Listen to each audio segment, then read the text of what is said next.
ಅರೆ ಕಡಿಮೆ ಹಾಕು ಆದ್ರೆ ಅಸಲಿ ಹಾಕು. MDH ಕಾಶ್ಮೀರಿ ಕೆಂಪು ಮೆಣಸಿನ ಪೌಡರ್. ಇನ್ನು SIT ಇಂದ ಯೂಟ್ಯೂಬರ್ ಅಭಿಷೇಕ್ ನನ್ನ ವಿಚಾರಣೆಗೆ ಒಳಪಡಿಸಲಾಗಿದೆ.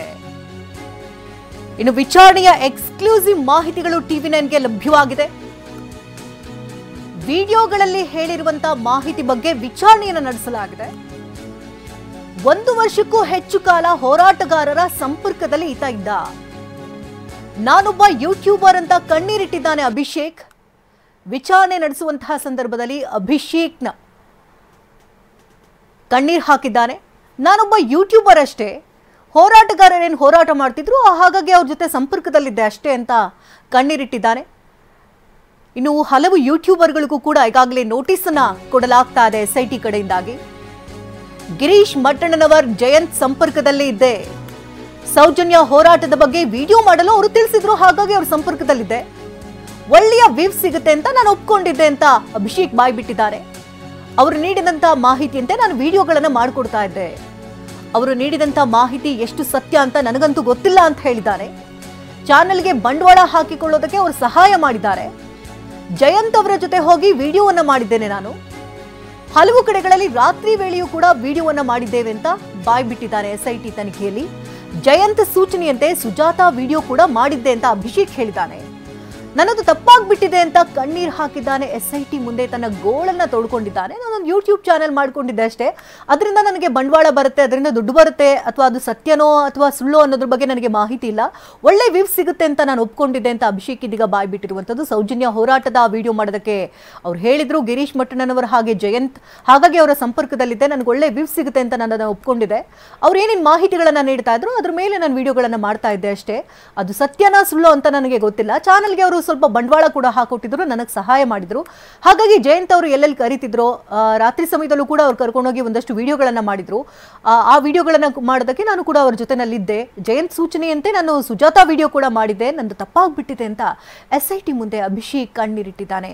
ಇನ್ನು SIT ಹಲವು ಆಯಾಮಗಳಲ್ಲೂ ಕೂಡ ತನಿಖೆಯನ್ನು ಮಾಡ್ತಾ ಇದೆ. ಜೊತೆಗೆ ಈತ ಬುರುಡೆ ರಹಸ್ಯದ ಸಂದರ್ಭದಲ್ಲಿ ಈತ ಬುರುಡೆ ಜೊತೆಗೇನೆ ಡೆಲ್ಲಿಗೆ ತೆರಳಿದ್ದ ಅನ್ನೋದ್ರ ಬಗ್ಗೆ ಕೂಡ SIT ಮಾಹಿತಿನ ಕಲೆ ಹಾಕಿತ್ತು. ಧರ್ಮಸ್ಥಳದ ಬಗ್ಗೆ ಮಾಡಿರುವಂತಹ ವಿಡಿಯೋ ಡೌನ್ಲೋಡ್, ಏನೋ ಅಭಿಷೇಕ್ ಮಾಡಿದಂತಹ ವಿಡಿಯೋಗಳನ್ನ ಡೌನ್ಲೋಡ್ ಮಾಡಿಟ್ಕೊಂಡಿದೆ SIT. ಇಂದು ಅಭಿಷೇಕ್ ವಿಚಾರಣೆಯನ್ನ SIT ನಡೆಸ್ತಾ ಇದೆ. ವಿಡಿಯೋ ಮಾಡಿರುವಂತಹ ಉದ್ದೇಶ ಏನು, ಕಾರಣದ ಬಗ್ಗೆ SIT ವಿಚಾರಣೆಯನ್ನ ಮಾಡುತ್ತೆ.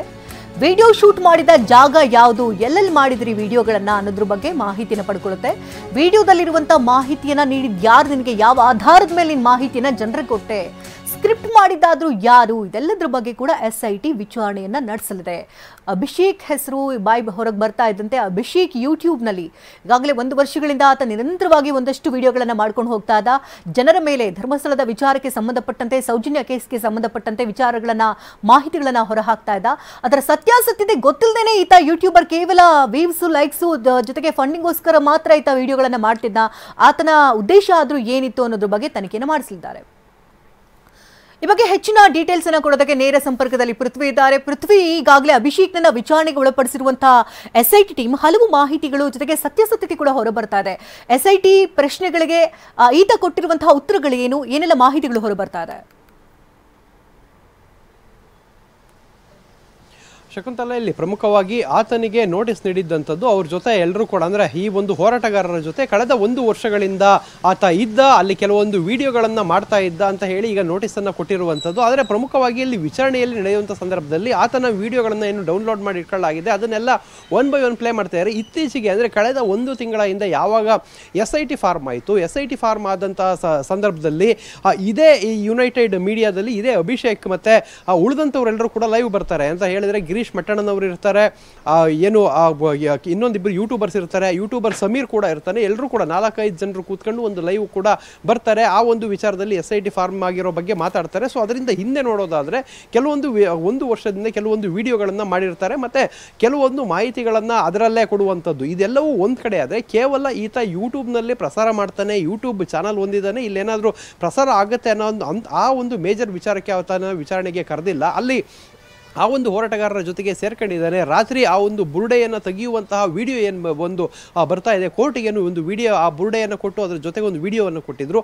ಆ ವಿಡಿಯೋವನ್ನು ಕೂಡ ಈತನೇ ಮಾಡಿದಾನ ಅನ್ನೋ ಅನುಮಾನ ಕೂಡ ಇರುವಂಥದ್ದು. ಮತ್ತು ಚಿನ್ನಯ್ಯ ಕೆಲವೊಂದು ಆರೋಪಿ ಚಿನ್ನಯ್ಯ ಕೆಲವೊಂದು ವಿಚಾರಗಳನ್ನು ಈಗ SIT ಮುಂದೆ ವಿಚಾರಣೆ ವೇಳೆ ಹೇಳಿರುವಂಥದ್ದು. ಅಂದರೆ ಆ ಒಂದು ವಿಡಿಯೋ ಮಾಡಿದ ನೈಟ್ ವಿಡಿಯೋ ಯಾರು ಮಾಡಿದ್ದು ಅಂತ ಕೇಳಿದಂಥ ಸಂದರ್ಭದಲ್ಲಿ ಕೆಲವರು ಹೆಸರುಗಳನ್ನು ಆ ಚಿನ್ನಯ್ಯ ಹೇಳಿದ್ದಾನೆ. ಅವರೆಲ್ಲವರನ್ನೂ ಕೂಡ ಈಗ ಕರೆಸಿ ವಿಚಾರಣೆ ಮಾಡುವಂಥ ಸಾಧ್ಯತೆಗಳಿದೆ. ಈಗ ಆರಂಭಿಕ ಹಂತದಲ್ಲಿ ಆ ಯೂಟ್ಯೂಬರ್ ಅಭಿಷೇಕನನ್ನು ಈಗ ಕರೆದಿದ್ದಾರೆ. ಸೊ ಅಲ್ಲಿ ರಾತ್ರಿ ಸಂದರ್ಭದಲ್ಲಿ ಕಾಡಿಗೆ ಯಾಕೆ ಹೋಗಿದ್ರಿ, ಅಲ್ಲಿ ಯಾಕೆ ವಿಡಿಯೋ ಮಾಡಿದ್ರಿ, ಹೋರಾಟಗಾರರು ನಿನಗೆ ಏನಂತ ಹೇಳಿ ವಿಡಿಯೋ ಮಾಡಲಿಕ್ಕೆ ಹೇಳಿದ್ರು, ಮತ್ತೆ ಅದಕ್ಕೇನಾದರೂ ಅಮೌಂಟ್ ಕೊಟ್ಟಿದ್ದಾರಾ ಅಂತ ಹೇಳಿ ಎಲ್ಲ ರೀತಿಯ ಕ್ವಶನ್ಗಳನ್ನು ಕೇಳಿದಂಥ ಸಂದರ್ಭದಲ್ಲಿ ಆತ ಕೇವಲ ಲೈಕ್ಸ್ ಮತ್ತು ವ್ಯೂಸ್ಗೋಸ್ಕರ ನಾನು ಮಾಡ್ತಾ ಇದ್ದೆ, ಮತ್ತು ಹೋರಾಟಗಾರರು ಪರಿಚಯ ಇದ್ದರಿಂದ ಅವರ ನ್ಯೂಸನ್ನು ಅಂದರೆ ಆ ಒಂದು ವಿಡಿಯೋಗಳನ್ನು ಮಾಡಲಿಕ್ಕೆ ನಾನು ಹೋಗ್ತಾ ಇದ್ದೆ ಅಂತ ಆತ ಹೇಳಿರುವಂಥದ್ದು. ಆದರೆ ಅದನ್ನು ಹೊರತುಪಡಿಸಿ ಚಿನ್ನಯ್ಯ ಕೆಲವೊಂದು ಮಾಹಿತಿಗಳನ್ನು ಕೊಟ್ಟಿದ್ದಾನೆ. ಏನಂತ ಹೇಳಿದರೆ ಇವರೇ ಕರ್ಕೊಂಡೋಗಿ ವಿಡಿಯೋ ಮಾಡಿಸ್ತಾ ಇದ್ರು.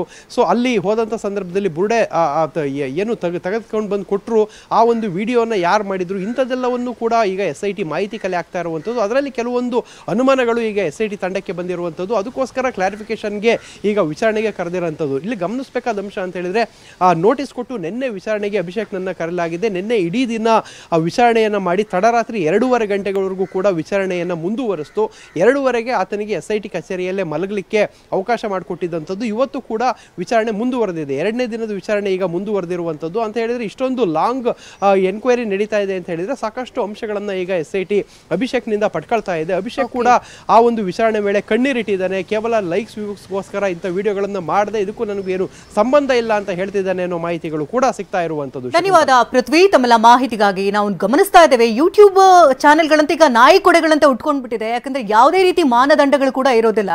ಅಲ್ಲಿ ಸತ್ಯಾಸತ್ಯತೆ ಏನಿರುತ್ತೆ, ಯಾವ ಮಾನದಂಡದ ಮೇಲೆ ವಿಡಿಯೋಗಳನ್ನು ಮಾಡ್ತಾರೆ, ಯಾವುದೂ ಕೂಡ ಮಾಹಿತಿಗಳು ಗೊತ್ತಿರಲ್ಲ. ಅದೇ ರೀತಿಯಾಗಿ ಈತ ಅಭಿಷೇಕ್ ಕೂಡ 1 ವರ್ಷದಿಂದ ನಿರಂತರವಾಗಿ ವಿಡಿಯೋಗಳನ್ನ ಮಾಡ್ತಾ ಇದ್ದ. ಆಯ್ತಾ MDH ನ ಕಿಚನ್ ಅಲ್ಲಿದ್ರೆ ನಾವು ಎಲ್ಲವನ್ನು ಮಾಡಬಹುದು. ಬೆಂಗನ್ ಕಾ ಬರ್ತಾ, ಆಲೂ ಗೋಬಿ, ಬಿಂಡಿ ಮಸಾಲಾ, ಇನ್ನೂ ಬಹಳಷ್ಟು.